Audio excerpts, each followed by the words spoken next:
નમસ્કાર, આજના વેધર અપડેટમાં આપનું સ્વાગત છે। પશ્ચિમ બંગાળની ખાડીમાં જે સિસ્ટમ સક્રિય થઈ છે તેની અસર ગુજરાત પર શરૂ થઈ ગઈ છે અને એ સિસ્ટમ જેમ જેમ નજીક આવતી જાય છે, ગુજરાતની જેમ જેમ નજીક આવતી જાય છે તેમ તેમ વરસાદનું જોર વધતું જોવા મળી રહ્યું છે। આપણે થોડીવારમાં વિંડીના માધ્યમથી સમજીએ કે વરસાદનું જોર આજના દિવસ એટલે કે 31 તારીખ, આવતીકાલે 1લી તારીખ અને 2જી તારીખ, આ 3 દિવસ દરમિયાન ગુજરાતમાં જે વરસાદનું જોર રહેવાનું છે એ કેવું રહેવાનું છે આપણે વિંડીના માધ્યમથી સમજીએ। આ સાથે તંત્ર દ્વારા સુરક્ષાના ભાગરૂપે અત્યારે અમુક જિલ્લાઓની અંદર શાળા કોલેજોમાં રજા જાહેર કરી દીધી છે। સાથે જ આવતીકાલે તારીખ 1લી એટલે કે 1 તારીખના રાજકોટમાં પણ શાળા કોલેજોમાં રજા જાહેર કરવામાં આવી છે। ત્યારે આગામી દિવસોની અંદર, આગામી સમયની અંદર કયા વિસ્તારોમાં વરસાદનું જોર કેટલું રહેવાનું છે, ક્યાં સુધી આ સિસ્ટમની અસર છે એ ગુજરાત પર રહેવાની છે, તમામ માહિતી આપણે જોઈશું વિંડીના માધ્યમથી।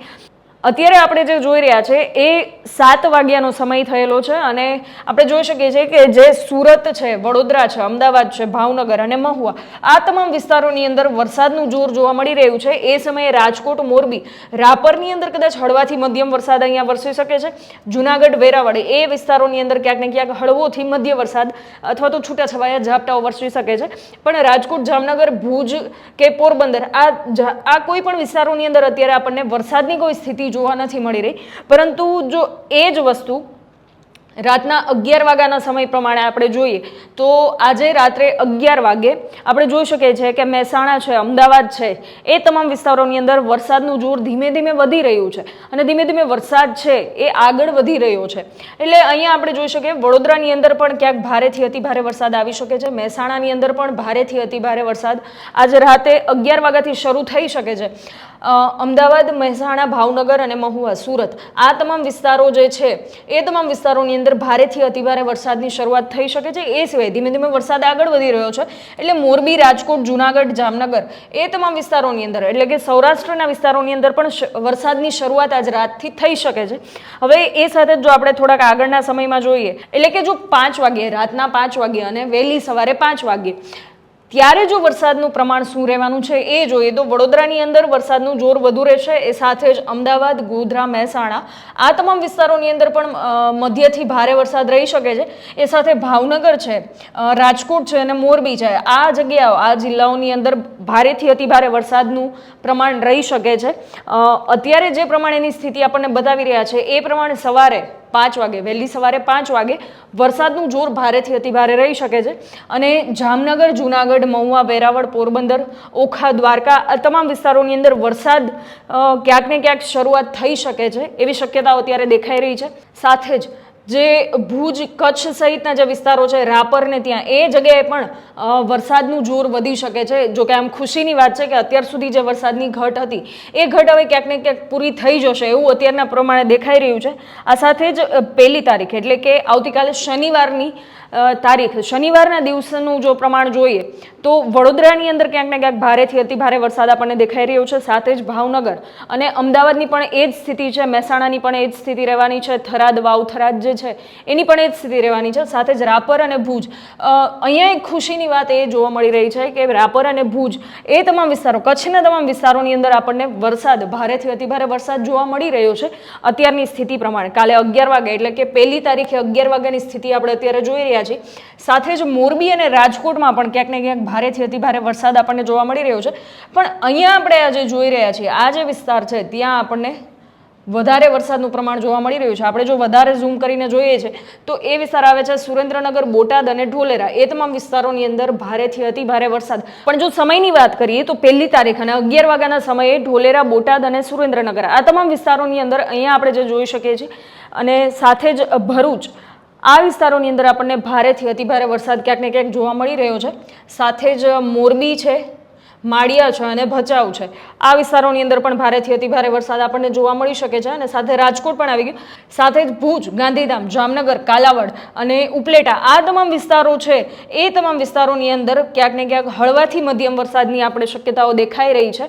પણ કચ્છ અને ભુજની અંદર આપણને સારો વરસાદ જોવા મળી રહ્યો છે। તારીખ 1લી છે અને 11 વાગ્યાનો સમય છે તો 1લી તારીખે રાતના 10 વાગ્યાની આ પરિસ્થિતિ આપણે અત્યારે જે પ્રમાણે જોઈએ છે તો ક્યાંક ને ક્યાંક દક્ષિણ ગુજરાતની અંદર વરસાદમાં થોડીક રાહત મળી શકે છે, એટલે કે સુરત સહિતના જે જિલ્લાઓ છે ત્યાં કંઈક ને કંઈક રાહત જોવા મળી રહી છે, પણ મધ્યથી હળવો વરસાદી ઝાપટા તો શરૂ જ રહેશે, જે પ્રમાણે અત્યારે આપણને દેખાઈ રહ્યું છે. એ સિવાય જો આપણે જોવા જઈએ તો અમદાવાદ, નડિયાદ અને સુરેન્દ્રનગર એ તમામ વિસ્તારોની અંદર ભારેથી અતિભારે વરસાદ હજુ પણ તારીખ 1 એટલે કે શનિવારના 10 વાગ્યાના સમયે, રાતના સમયે, 1 તારીખે 10 વાગે રાતના સમયે આપણને ભારેથી અતિભારે વરસાદ જોવા મળી શકે છે.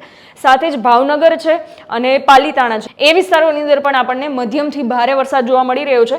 પણ સૌથી મહત્વની વાત એ છે કે ગુજરાતના આ વિસ્તાર જે છે ત્યાં ક્યાંક ને ક્યાંક વરસાદનું જોર વધારે રહી શકે છે. તો આપણે 1 તારીખ અને રાતના 10 વાગે કઈ જગ્યાએ વરસાદનું જોર વધારે રહેવાનું છે એ પણ આપણે જોઈ લઈએ.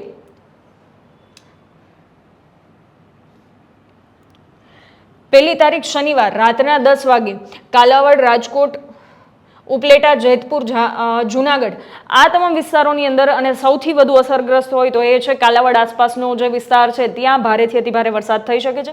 ઉપલેટા અને જામનગરમાં પણ એટલી જ અસર રહેવાની છે. રાજકોટમાં પણ વરસાદની અસર છે એ મધ્યમથી ભારે રહેવાની છે. સાથે જ જુનાગઢની અંદર પણ વરસાદની અસર આપણને જોઈ શકાય છે.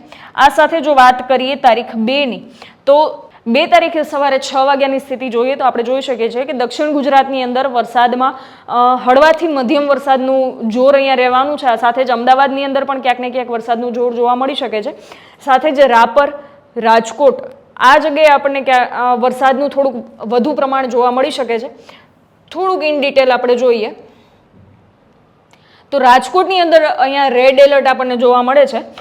સમયની જો વાત કરીએ તો તારીખ 2 એટલે કે રવિવારે સવારે 6 વાગ્યાની આસપાસ રાજકોટ, ચોટીલા છે એ વિસ્તારોની અંદર વરસાદનું જોર વધારે પ્રમાણમાં રહી શકે છે. સાથે જ ગોંડલ, જેતપુર, જામકંડોળા, ચોટીલા, જસદણ, અમરેલી એ તમામ વિસ્તારોની અંદર મધ્યમથી ભારે વરસાદ પણ રહી શકે છે. આ સિવાય જો આપણે વાત કરીએ તો જુનાગઢને એ વિસ્તાર છે, વેરાવળ છે, દરિયાકાંઠાનો જે વિસ્તાર છે અહીંયા આપણને થોડોક ઓછો વરસાદ જોવા મળી શકે છે. પણ જુનાગઢની અંદર અને પોરબંદર અને જામનગર આ ત્રણેય વિસ્તારો એવા છે કે જ્યાં મધ્યમથી ભારે વરસાદ થઈ શકે છે એવી શક્યતાઓ અત્યારે દેખાઈ રહી છે. હાલની સ્થિતિ પ્રમાણે આગળ જતા સ્થિતિ બદલી પણ શકે છે.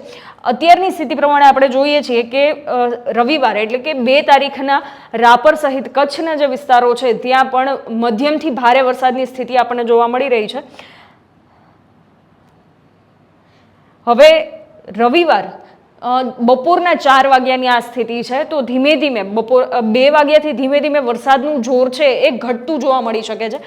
આપણે જોઈ શકીએ છીએ કે રવિવાર એટલે કે 2 તારીખે બપોરના 4 વાગ્યાની સ્થિતિ છે કે ધીમે ધીમે જે રેડ એલર્ટ હતું એમાંથી ધીમે ધીમે વરસાદ છે એ થોડો હળવો થતો આપણને જોવા મળી રહ્યો છે. પણ ખુશીની વાત એ છે કે ભુજ સહિતના વિસ્તારોની અંદર હજુ પણ ક્યાંક ને ક્યાંક વરસાદનું જોર થોડું વધુ રહી શકે એવી શક્યતાઓ દેખાઈ રહી છે. સાથે જ અહીંયા વડોદરા છે, વડોદરાની આસપાસ પણ વરસાદનું જોર થોડુંક વધારે રહી શકે છે. બાકીના તમામ જિલ્લાઓની અંદર વરસાદ યથાવત રહેશે. મધ્યમથી હળવો વરસાદ અથવા તો છૂટાછવાયા ઝાપટાઓ પડી શકે છે. વરસાદ શરૂ રહેશે પણ વરસાદની જે તીવ્રતા હતી એ ક્યાંક ને ક્યાંક ઘટતી આપણને જોવા મળી રહી છે. રાતના 10 વાગે 2 તારીખ એટલે કે રવિવારના રાતના 10 વાગ્યાની આપણે સ્થિતિ જોઈએ તો તમામ વિસ્તારોની અંદર તમામ વિસ્તારોની અંદર જે વરસાદની તીવ્રતા હતી એ ક્યાંક ને ક્યાંક ઘટેલી આપણને જોવા મળે છે.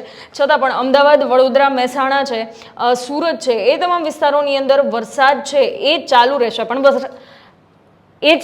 પણ વરસાદની જે તીવ્રતા હતી એ ક્યાંક ને ક્યાંક ઘટતી જોવા મળી રહી છે. તો આમ આ હતી તારીખ 2 સુધીની એટલે કે આજે તારીખ 31 સાંજથી લઈ અને 2 તારીખ રાત સુધીની આપણે તમામ માહિતી વિંડીના માધ્યમથી જોઈ છે. એ સિવાય પણ જો સેટેલાઇટના માધ્યમથી આપણે જોઈએ તો ગુજરાત પર વાદળ છવાયેલા આપણને જોઈ શકાય છે અને કાળા ડિબાંગ વાદળો છે એ ક્યાંક ને ક્યાંક વરસાદની સ્થિતિ દર્શાવી રહ્યા છે.